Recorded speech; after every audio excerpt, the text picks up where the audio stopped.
नमस्कार दोस्तों, मेरी एक और वीडियो में आपका स्वागत है। आज की वीडियो में डिस्कस करेंगे गिफ्ट डीड। अभी गिफ्ट डीड क्या होती है, सेक्शन 122(1)(2) में लिखा भी हुआ है। ठीक है, चलिए डिस्कस करते हैं। जैसे हम डीड का कॉन्सेप्ट आपको पहले ही समझा चुका हूँ कि सिर्फ दो बंदों का पता होना चाहिए, ए पर्सन कौन है, बी पर्सन कौन है और उनके बीच में किस तरह का ट्रांसफर हो रहा है। ठीक है, तो यहाँ पे गिफ्ट डीड के अंदर जो देने वाला होता है वो डोनर होता है, जो लेने वाला होता है वो डोनी होता है। तो आपको एक बात समझ आएगी, डोनर और डोनी के बीच में बात होने वाली है।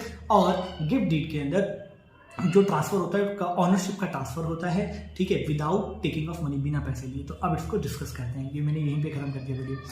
Gift deed is a written document, एक रिकरेंट डॉक्यूमेंट है, ठीक है, और which is valid as per law, जो कि वैलिड है लॉ के हिसाब से।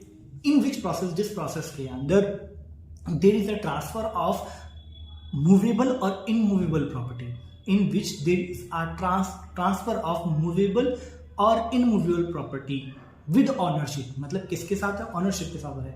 यहां हम बोल सकते हैं in which process there is a transfer of ownership of movable और immovable property between donor to donee without exchange of money. There is no money given by donor, there is no money given by donor to donor, ठीक है, known as gift deed. से gift deed कहते हैं जब donor Downey को ownership के साथ movable या इनमूवेबल प्रॉपर्टी देता है, ठीक है, बिना एक्सचेंज ऑफ मनी के, तो नॉन एज उसे हम कहते हैं गिफ्ट डीड। फिर से रीड करते हैं। Gift deed is the written document in which is valid as per law, जो कि वैलिड है लॉ के हिसाब से।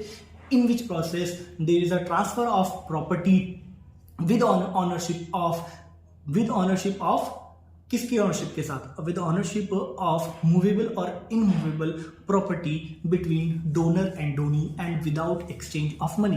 ठीक है, अगर भाई जब देखो डोनर और डोनी मैंने बोला और विदाउट एक्सचेंज बोला, अगर इसके अंदर एक्सचेंज ऑफ मनी लगा दूंगा तो सेल्स डीड बनेंगे ना भाई। तो ए और बी के बीच में जब प्रॉपर्टी का ऑनरशिप का चेंज हुआ और उसके अंदर हमने एक चीज जोड़ दी, विद एक्सचेंज ऑफ मनी बोल दूंगा तो सेल्स डीड बन जाएगी, विदाउट एक्सचेंज ऑफ बोल दूंगा तो ये क्या बन जाएगी ये हमारी गिफ्ट डीड बन जाएगी। ठीक है, नॉन एज गिफ्ट डीड। तो गिफ्ट डीड कब वैलिड होती है भाई? गिफ्ट डीड तब वैलिड होती है जो बंदा डोनर जब किसी बंदे को डोनी को देता है तो उसको एक्सेप्ट करना पड़ता है। ऐसा नहीं कि मैंने सब लिख के दे दिया और उसने एक्सेप्ट ही नहीं की उसी। जब वो एक्सेप्ट ही नहीं कर रहा तो गिफ्ट डीड नहीं रहेगी, उसको एक्सेप्ट करना पड़ेगा, साइन करना पड़ेगा, तभी वो गिफ्ट डीड बनेगी। ज्यादातर लोग अपनी फैमिली के अंदर अपने एक दूसरे को गिफ्ट डीड देते हैं क्योंकि इससे टैक्सेस की बचत होती है। एक चीज तो ये टैक्स लाइबिलिटीज में, तो जो जहाँ पे सही है उनको तो पता ही होगा।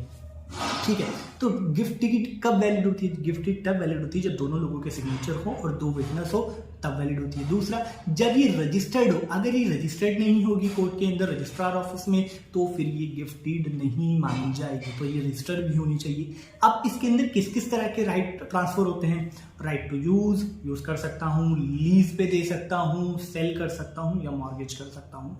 ठीक है, और इसके अंदर एक रिवोकेशन क्लॉज भी होता है। रिवोकेशन मतलब अगर कोई क्लॉज डालना चाहता है, मैंने क्लॉज ये डाल दिया कि मैं आपको अपनी प्रॉपर्टी दे दूंगा, ठीक है, मैंने आपको गिफ्ट डीड में दे दी, लेकिन अगर आप निकल लिए, आपका डेथ हो गया, ठीक है, तो ये प्रॉपर्टी वापस मेरे पास आ जाएगी। तो इसमें रिवोकेशन क्लॉज भी डाला जाता है। मैं आपको देना चाहता हूँ, आपके परिवार को नहीं देना चाहता।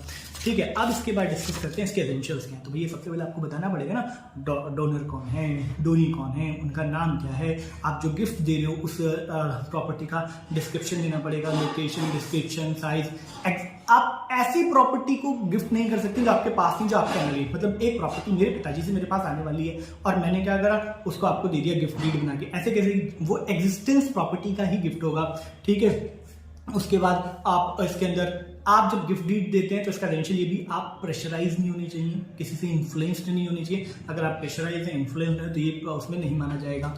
और ये इसका टेंशन है कि ऐसा नहीं होना चाहिए। और gift accepted by donee, gift accept की होनी चाहिए। ये मूवेबल इनमूवेबल दोनों ही हो सकते हैं। तो मैंने आपको बता दिया पूरी तरह से गिफ्ट डीड। अगर गिफ्ट डीड की फिर से डिजाइन करने की, ड्राफ्ट करने की बात हो तो सबसे पहले ये लिखा जाएगा।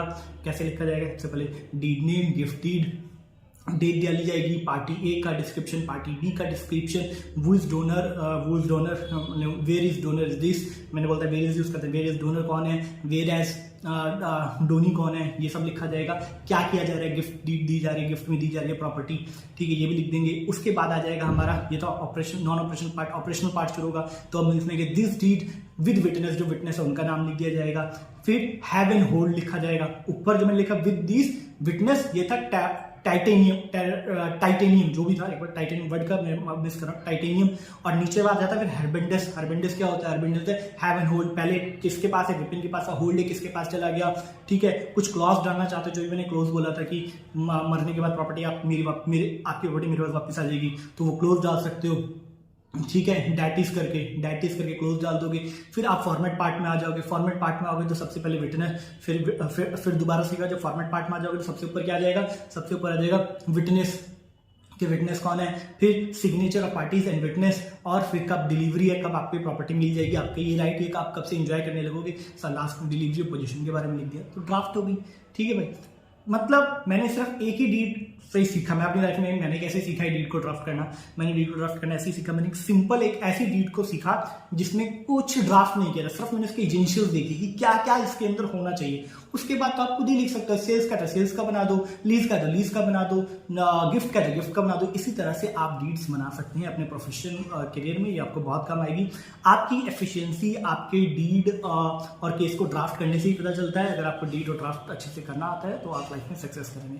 Thank you so much, have a nice day. अगर वीडियो अच्छा लगा तो लाइक करें, शेयर करें।